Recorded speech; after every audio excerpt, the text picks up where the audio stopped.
Hi friends, ఇవాళ topic వచ్చేసి money money management. అంటే కొంతమందికి చాలా వరకు దీని గురించి అవగాహన అనేది ఉండదు. ఎట్లా అంటే పాపం వాళ్ళు గొడ్డు కట్టం చేస్తారు, సంపాదిస్తారు, కానీ దాన్ని ఎట్లా కాపాడుకోవాలి, దాన్ని ఎట్లా రొటేషన్ చేయాలి, మనీని ఎట్లా రొటేషన్ చేయాలి, ఎక్కడ పెట్టుబడి పెట్టాలి అనేది చాలామందికి తెలియదు. పాపం నేను చూస్తున్నా కొంతమందిని, వాళ్ళు ఏంటంటే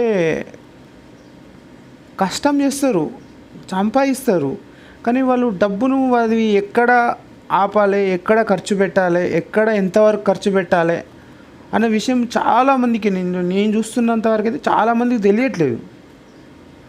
సో దానికి మెయిన్ ఏంటంటే వాళ్ళ ఇంట్లో సరి అయిన చదువుకున్న వాళ్ళు లేకపోవడం.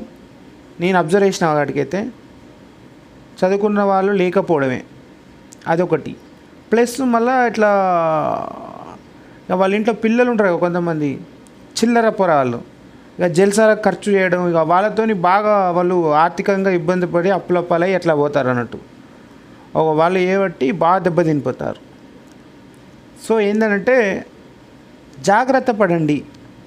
ఇప్పుడే మీరు కష్టపడ్డ వయసులో ఇప్పుడు మీరు కొంచెం డబ్బులు వెనకేసుకొని ఇట్లా మీరు ఉండకపోతే ఇంకా తర్వాత మీరు ఇక శాతగా అన్నాడు, ఒంట్లో సత్వ తగ్గినాడు చాలా ఇబ్బంది పడతారు. సో ఏంటంటే మీరు సంపాదించిన ప్రతి రూపాయిలో ఒక ఆటాన జాగ్రత్తగా ఎక్కడ పెట్టుబడి పెట్టాలో తెలుసుకొని, ఎవరి దగ్గర నుండి తెలుసుకొని, మీకు తెలియకపోతే అలా ప్లాన్ చేసుకోండి. అలా చేసుకుంటేనే తర్వాత ఫ్యూచర్లో మీకు ఏ ఇబ్బంది లేకుండా ఉంటుంది. ఇక లేదంటే చాలా ఇబ్బందుల పాలవుతారు, అప్పుల పాలై ఇక కొంతమంది ఆత్మహత్యలు అవి ఇవి జరగడానికి కారణం అదే. మీరు ఎంతైనా సంపాదించండి, నేను సంపాదన విషయం ఏమంటలేను. మీరు 10 రూపాయలు సంపాదించినా చాలు, 5 రూపాయలే ఖర్చు పెట్టుకోండి, 5 రూపాయలు పక్కకెట్టుకోండి. అలా అయితేనే మీరు ఏ ఇబ్బంది లేకుండా జీవితం సాఫీగా సాగిపోతుంది. లేదంటే మీరు ఎంత సంపాదించినా అంత ఖర్చు పెట్టుకుంటూ వెళ్ళిపోతే మాత్రం మీరు జీవితంలో ఇంకా చాలా చాలా చాలా చాలా ఇబ్బందులు పడతారు. సో మనీ మేనేజ్మెంట్ ఎలా చేసుకోవాలో తెలుసుకోండి, లేకపోతే తెలిసిన వాళ్ళ దగ్గరికి వెళ్ళి నేర్చుకోండి.